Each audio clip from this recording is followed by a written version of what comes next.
Hiya. We are back. We're going to work some more on our MCR page. Again, today is G Day. It's Gerard Way's birthday.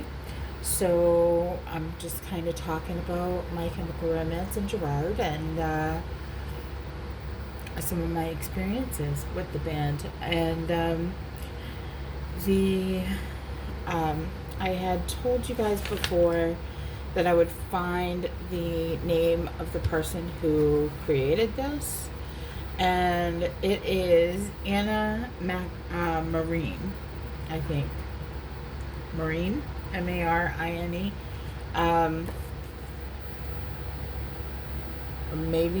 Maybe? Is that a V, an R? I think it's an R. Let me see. Yeah, it's an R. Anna Marine.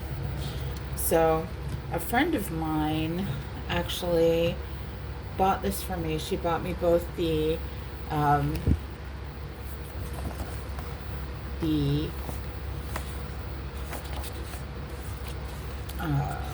the digital version and this paper version. So this is very cool.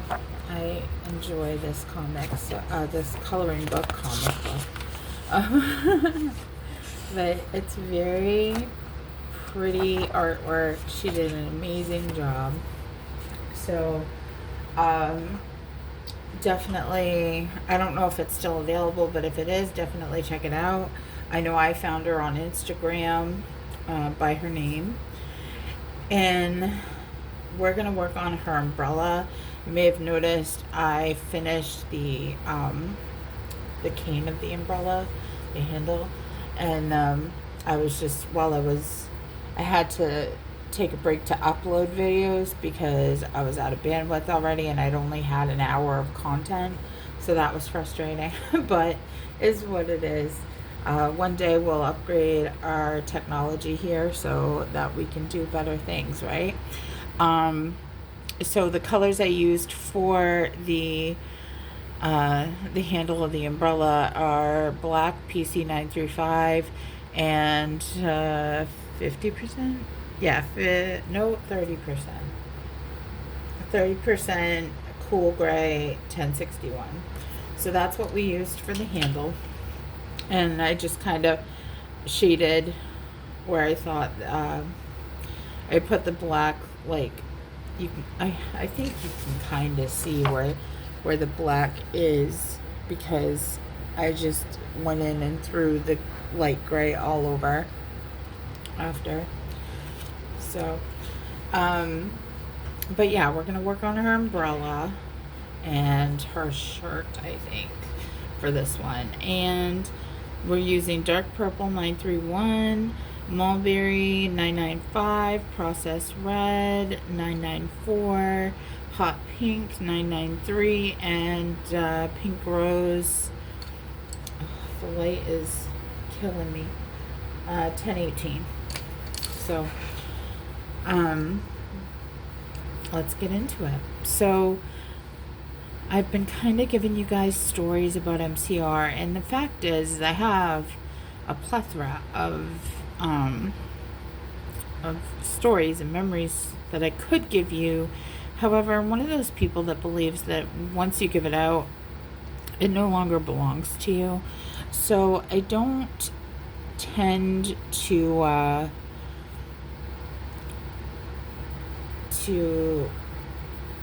what's the word I'm looking for? Share anything that I'd like to keep my own. So that rules out a lot of my memories. And but yeah, I was thinking what we could talk about was oh God, it's gone. What it was like to be a Gerard fan during the MCR break. And that was pretty cool. It was a pretty cool time. He was on social media a lot, So it was very, and he was very personable. So you could really get to talk to him. He answered a lot of fans. He even followed people for a while, including myself. Like a handful of fans, he followed us, and that was pretty cool. I can tell you that story if you want. That's a public story, but he let me make a note of that because I will forget.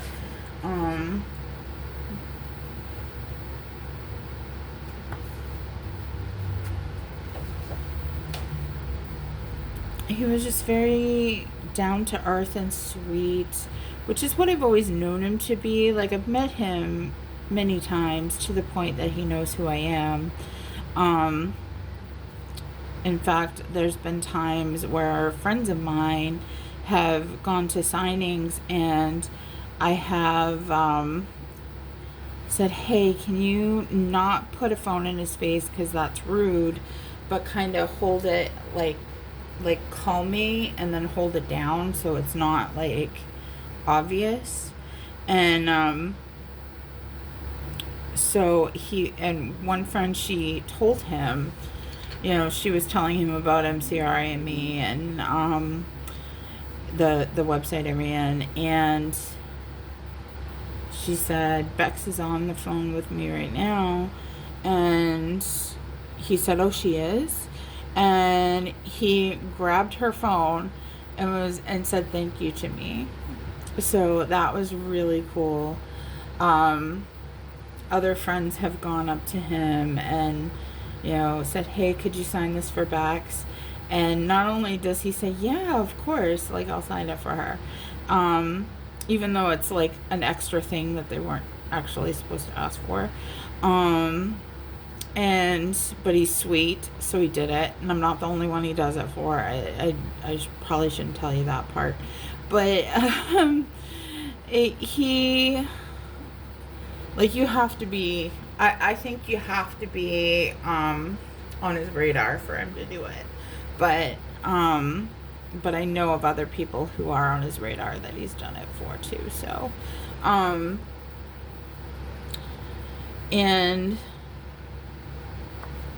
what else? There have been times where, like, he was doing comic conventions. He actually did this one comic convention that was called, and I want to call it New York because that's where I am, but North Carolina Comic Con, so NCCC, and he would do, like, he was the main event at these cons, so he would do all 3 days, signings, panels, like, you name it, he did it. He would do, they did like a drink and draw, and he didn't drink, of course, but he did go to it and did some drawing, some artwork and stuff. There, all kinds of stuff he did. Like, we had, it was set up like a panel, but he literally sat and played Dungeons and Dragons with us. Like, that was really cool. Like, he was playing it, and then they would ask the audience, like, how do you want to set this character up and stuff like that. So it was really cool.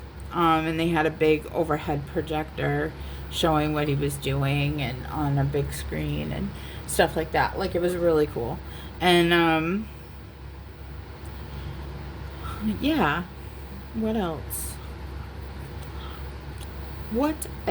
could I tell you? I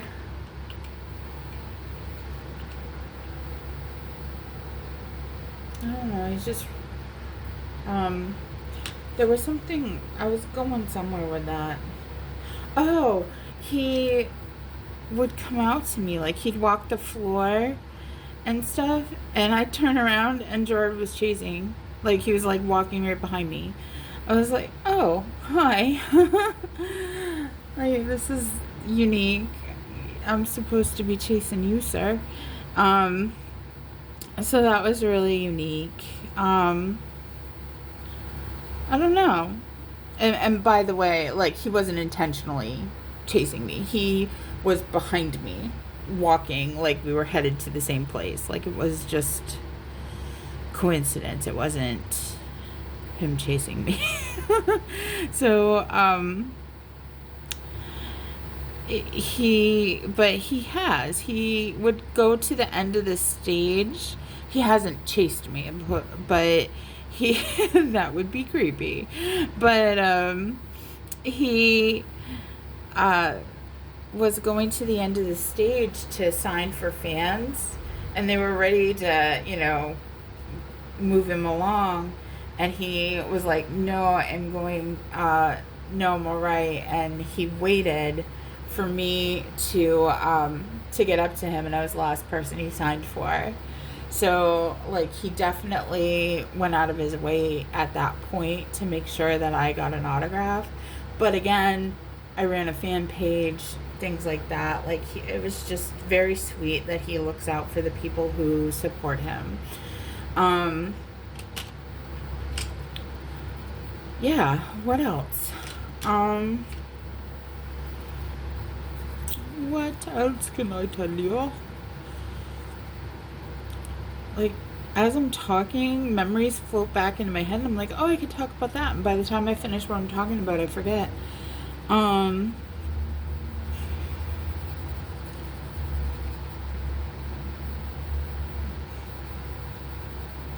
What can I talk about? I already talked about all of the things that, the key things, I feel. I guess we could talk about, I already talked about Hoboken. Memphis in Mud, my favorite show. So one time I chased MCR. This was the blueberry Pop-Tart story, you guys, if anybody remembers that. But I took 2 weeks, jumped in my car, no money, no food, no nothing, like just a bunch of tickets to shows. And I slept in my car, or I slept on pavement outside of venues to get in, because I had nowhere to stay that night. So I'd just sleep in line so I could be at the barricade. And cops were coming and like, you guys need to leave, it's not safe here. And we would never leave. Like, we were like, yeah, okay, we're fine.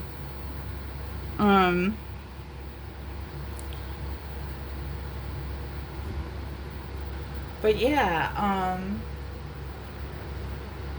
was going somewhere with that, and now I've forgotten. See, like, I'm trying to focus on 2 things at once, and it's so hard sometimes. Whew. Let's see.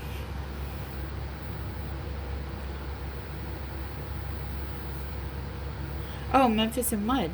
So, a friend of mine, like, I went to Alabama, which was really cool, Sloss Furnace, and apparently that's like one of the most haunted places in America.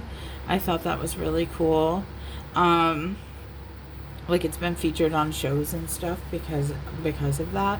Like, it's really cool. And not cool how it got haunted, for sure, because it was a place where a lot of people passed away, and it was one of those kind of jobs where we talked about before, I think, where people were forced to work for very low wages, if not tickets. So a lot of people gave their lives to this company to try to support their families, and it wasn't even doing that. So that's very, very sad. But I'm very much interested in haunted places. I enjoy the supernatural. But then after that, like, when I went there, like, everybody was like, oh, you're going to Memphis in May? expect to be rained on, because it rains there every time, every year. And we call it Memphis and mud. Like, and sure enough, it did. In fact, just before they were about to open the gates for the doors for the festival, they damn near evacuated us because cells formed above us for a tornado. And it didn't touch down, so it ended up being all right, but it was pretty severe weather. And I was pooping bricks because because I was from Maine, you know, like we don't have tornadoes in Maine. So I mean, there have been a couple, but I've never experienced one. I've never had to prepare for one, so I was like, what do I do? What do I do? And so we walked Beale Street and stuff, me and a couple of friends, and we waited it out, and then gates opened, and we ran for the barrier, and we got it. And by the time MCR got on stage, it was raining so heavily they had to cut their set short. But the cool thing was that it was actually really funny. I don't know if Gerard was feeding off my energy or not, but it certainly felt like it, because the night before he had been, well, the show before, I don't think it was exactly the night, the next night. It might have been, but I don't think it was. But he had been really sick, like sick enough that he told us, and he usually does not. Like, I mean, look at when we were young festival, he was eating honey between every song, like sometimes during a song, like where there was like somebody had an instrumental solo and he'd be eating honey, you know. So he was definitely sick. He didn't tell us, but he was sick. And so for him to be sick enough to actually say it, it just broke my heart, because I felt bad for, you know, trying to enjoy his pain, you know, like that felt awful to me. And I was at Barrier for that show too, and I had a sign, and I flipped it over, and on the back I wrote, "I hope you feel better." And I held that up. So, but yeah, so the next show, I still expected him to be slightly under the weather. And at first he was very reserved. I don't know how to explain to you how that tour was, but it was very, like, there was a tension on stage. Like, there just was. Like, the reason why I had gone to this show was, you know, and did what I did and got, you know, I got into so many shows. And starved and ate Pop-Tarts the whole tour, the whole 2 weeks. But, I did that because, I knew it was the end. Now, luckily, 2009 was not the, was 2000? No, it was 2008. Whenever they did Madison Square Garden, you guys. But this was the tour that ended at Madison Square Garden. But it felt more like they were fulfilling a contract, and they were just all tense, and it was just like, oh, this feels like the end. So, and a lot of fans felt that way. And there was just tension. Like, it was different. It wasn't as chill as it usually was. I mean, Frank was even playing so far off to one side of the stage, it was like, are you even on stage, sir? You know? And he wasn't flipping all around and doing all the stuff that he used to do when he was younger. And it was just strange. So Gerard came out with that same tense energy, and everybody everybody was just kind of standing there like, I'm soaked, I'm uncomfortable, I don't like this, I'm done with it. And not me. I'm at barrier flipping out so bad. I'm like headbang. Like, I didn't care. I was just rocking the F out. And the next thing I know, I look up and so is Gerard. Like, Gerard just like started going for it like wild. And it was so cool. It was like he was matching my energy. And do I know for sure that's accurate? No, I don't. But it felt that way, you know what I'm saying?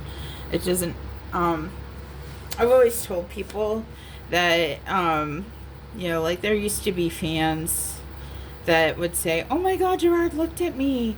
And, the fact is, unless they have the house lights up, they can't see very far into the crowd, you know? But people would tell fans that and really hurt them. Like, oh, you know? And I'm like, why would you burst somebody's bubble like that? Like, are they hurting anyone to think that? And, you know, what's the point? You know, if, you know, so I used to go to that person and say, do you think he looked at you? Yeah. Then he looked at you. Like, don't worry about what these other people have to say. Like, know what you believe. If it makes you happy, you go right the hell ahead, as long as it's not hurting anybody, and it certainly wasn't. So it's one of those situations, you know, like, maybe he was feeding off my energy. Maybe he just it was a coincidence that we were in the same frame of mind and we just wanted to rock out. Like, we were both just feeling it that night. But anyway, they did have to cut a set short because the rain got too bad. But we got most of the show, just not the complete thing. And I would say that to this day, that's still my favorite show. It was just so fierce and so alive. And I just felt the music, and like the rain coming down was so symbolic to me, and like I just loved that, you know. And that was my, like, hands down. Like, I mean, I've had other favorite shows, of course. Like, he's talked to me from stage a couple of times. He's you know, and there's been things that happened at show, like playing Umbrella. Like, obviously that was important to me. You know, but every show's been great. But that was one for the books, I guess. I will say second to another one that I don't know if I'd say second, but another one that was really okay, the most inspirational. Like, that was the most, like, hardcore rock out show.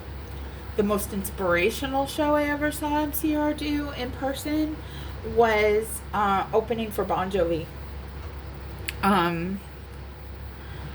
And I will tell you that story in the next one. This is at 23 minutes, and I want to do the rest of it in one go. So we get our umbrella done, and then we're going to do her shirts, and we're going to do the rest of it in the next video.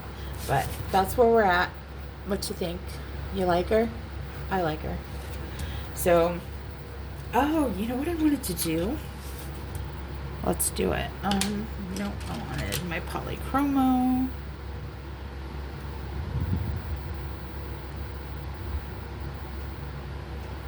Oh, it's not coming out as black as I thought it would. Or it is, and it's just, it's not bad.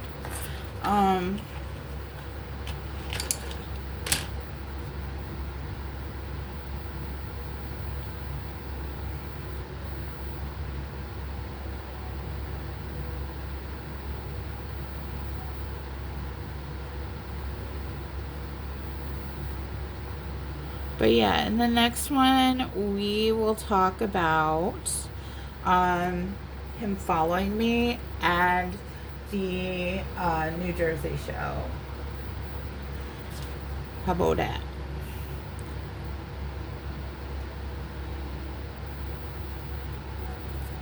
Here. Happy G-Day. How about that? All right.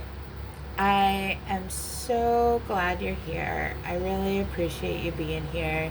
And I really hope that amazing things happen for you and you're having a wonderful G-Day as well. Take care.